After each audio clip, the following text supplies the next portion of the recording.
Assalamualaikum warahmatullahi wabarakatuh. Nama saya Muhammad Hazim bin Muhammad Arif.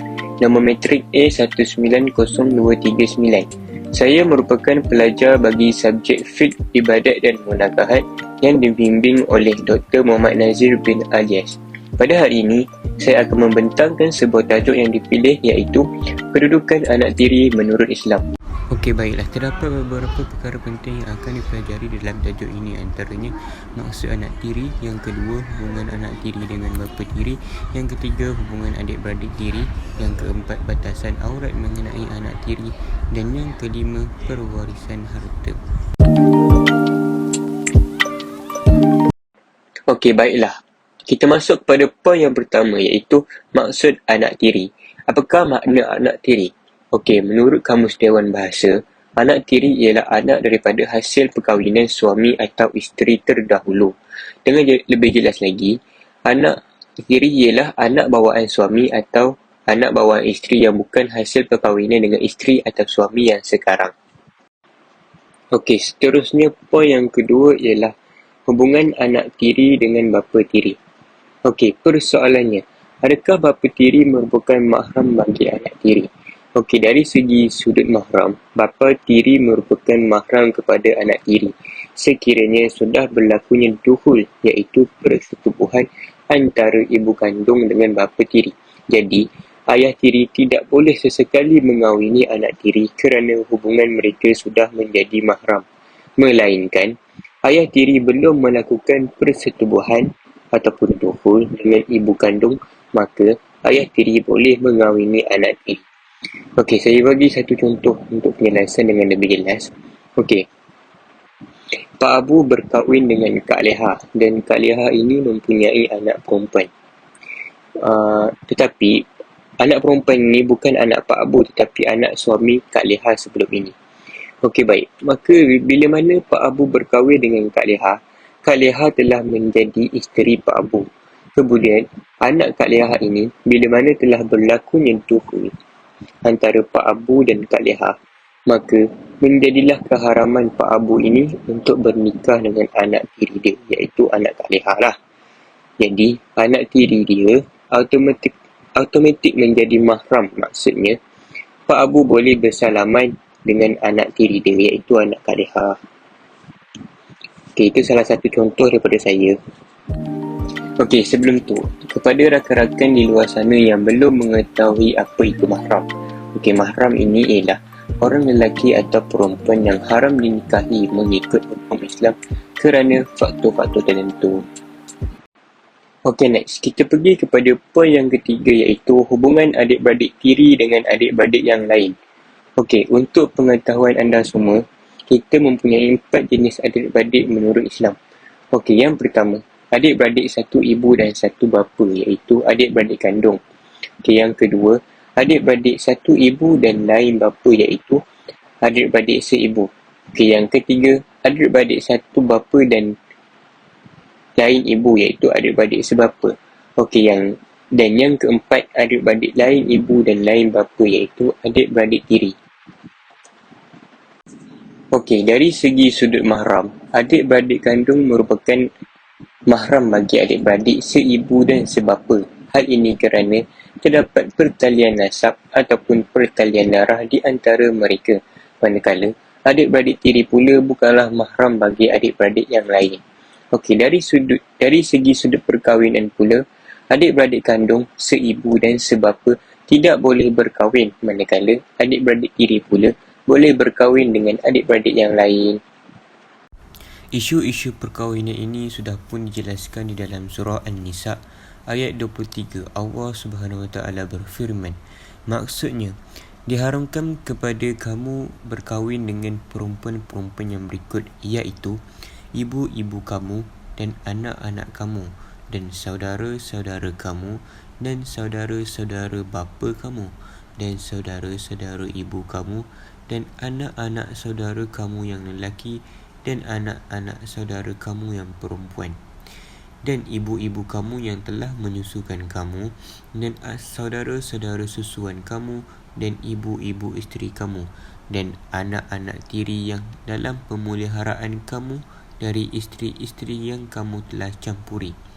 Tetapi kalau kamu belum campuri mereka, iaitu isteri kamu itu, dan kamu telah pun menceraikan mereka, maka tiadalah salah kamu berkahwin dengannya. Dan haram juga kamu berkahwin dengan bekas isteri anak-anak kamu sendiri yang berasal dari benih kamu. Dan diharamkan kamu menghimpunkan dua beradik sekali untuk menjadi isteri-isteri kamu, kecuali yang berlaku pada masa yang lalu. Sesungguhnya Allah adalah Maha Pengampun lagi Maha Mengasihani. Baiklah, seterusnya terdapat beberapa persoalan yang berkaitan dengan batasan aurat di antara adik-beradik tiri, ayah tiri dan ibu tiri. Di dalam poin yang keempat ini, saya akan menjelaskan beberapa perkara yang berkaitan dengan batasan aurat di antara adik-beradik tiri, ayah tiri dan ibu tiri.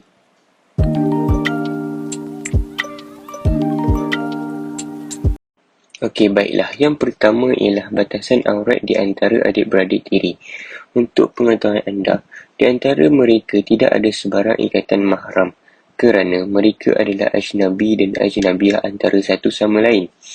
Jadi, sudah menjadi kewajipan ke atas mereka untuk menutup aurat, dan mereka juga tidak boleh berdua-duaan dan juga tidak boleh bersalaman. Okey, yang kedua pula ialah batasan aurat antara anak perempuan dengan ayah tiri. Batasan aurat dan isu khalwat. Bapa tiri merupakan mahram mu'abbad, iaitu mahram selamanya kepada anak tiri itu. Apabila sudah berlakunya persetubuhan antara bapa tiri itu dan ibu mereka selepas mereka sah berkahwin. Selain itu, aurat antara rabibah, iaitu anak tiri perempuan dengan bapa tiri mereka adalah sama batasan auratnya di antara mereka dengan bapa kandung mereka, iaitu antara pusat dan lutut, sekiranya tidak menimbulkan kepada fitnah dan syahwat. Okey, yang terakhir ialah batasan aurat antara anak lelaki dengan ibu tiri. Anak tiri lelaki dengan ibu tiri. Okey, batasan aurat anak tiri lelaki dengan ibu tiri adalah sama seperti ibu kandungnya sendiri, tetapi dengan syarat ibu tirinya itu sudah melakukan persetubuhan dengan bapanya dan mereka juga tidak ada masalah untuk bersalaman dan sebagainya. Allah Subhanahu Wa Taala telah berfirman di dalam surah An-Nur ayat 31, iaitu, maksudnya, katakanlah kepada wanita yang beriman, hendaklah mereka menahan pandangannya dan kemaluannya, dan janganlah mereka menampakkan perhiasannya kecuali yang biasa nampak daripadanya, dan hendaklah mereka menutup kain kudung ke dadanya, dan janganlah menampakkan perhiasannya kecuali kepada suami mereka atau ayah mereka atau ayah suami mereka atau putera-putera mereka atau putera-putera suami mereka atau saudara-saudara laki-laki mereka atau putera-putera saudara lelaki mereka atau putera-saudara perempuan mereka atau wanita-wanita Islam atau hamba-hamba yang mereka memiliki atau pelayan-pelayan lelaki-laki yang tidak mempunyai keinginan terhadap wanita atau anak-anak yang belum mengerti tentang aurat wanita, dan janganlah mereka memukulkan kakinya agar diketahui perhiasan yang mereka sembunyikan, dan bertaubatlah kamu sekalian kepada Allah, hai orang-orang yang beriman, supaya kamu beruntung. Okey, baiklah. Poin yang terakhir ialah kedudukan anak tiri di dalam isu perwarisan harta. Adakah anak tiri layak menerima harta? Untuk pengetahuan anda, anak tiri tidak layak menerima harta pusaka dari ayah atau ibu tirinya kerana mereka bukanlah daripada darah daging yang sama untuk menerima harta. Begitu juga dengan anak tiri. Sekiranya anak tiri meninggal dunia, ayah tiri pun tidak layak menerima apa-apa harta pusaka daripada anak tirinya itu. Okey, baiklah, setakat itu sahaja daripada saya. Semoga pembentangan ini mampu memberikan pencerahan sedikit sebanyak dan semoga Allah memberikan kefahaman tentang hukum hakam kepada kita semua, insya-Allah. Yang baik itu datang daripada Allah, yang buruk itu datang daripada diri saya sendiri. Wallahu a'lam. Sekian, terima kasih.